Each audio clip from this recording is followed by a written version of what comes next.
Hi ladies and gentlemen, I'm Nathan from Manchester Vacs, and today we're going to be looking at the Hoover 725 from the 1930s. This particular machine is 90 years old.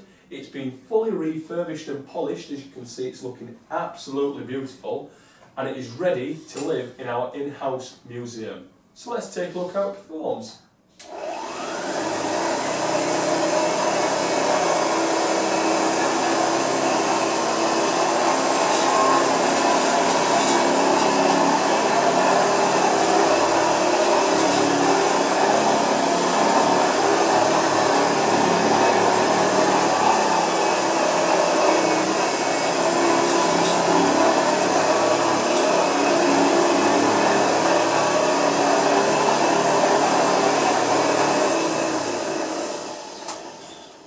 Click the link below to visit our extensive vacuum cleaner discussion forum.